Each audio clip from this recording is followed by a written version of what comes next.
பாரதத்தில் ஒரு காட்சி.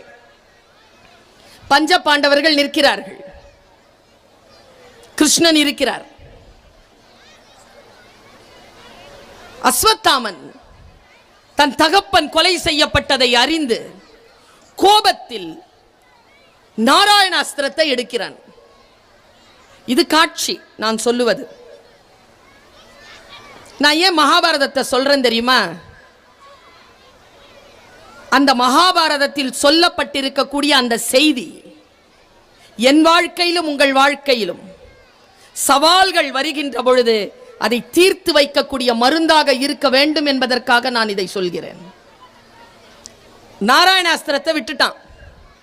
நாராயணாஸ்திரம் எப்படிப்பட்டது தெரியுமா? முன்னால வந்தா எல்லாரையும் அழிச்சிரும். அதற்கு இணையான ஒரு ஆயுதம் இந்த பூமியில் கண்டெடுக்கப்படவே இல்லை, வானத்திலும் இல்லை. இது கிருஷ்ணனுக்கு தெரியும். கிருஷ்ணர் என்ன செஞ்சார் தெரியுமா?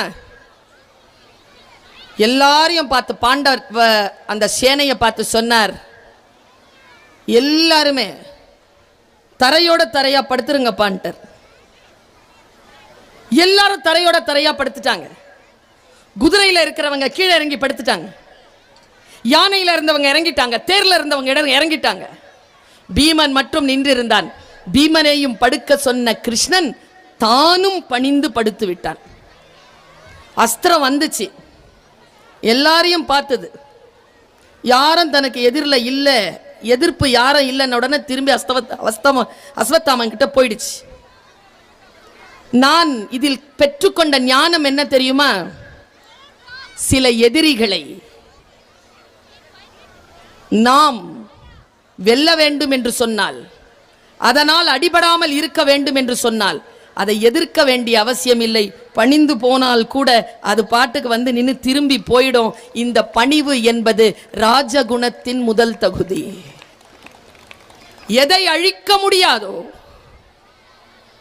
அதிலிருந்து விலகி நிற்றல், எதை ஒழிக்கவே முடியாதோ அதை முறைப்படுத்துதல். இந்த புத்தி பணிவு கொண்ட மனநிலையில் இருக்கக்கூடியவர்களுக்குத்தான் வாய்க்கும்.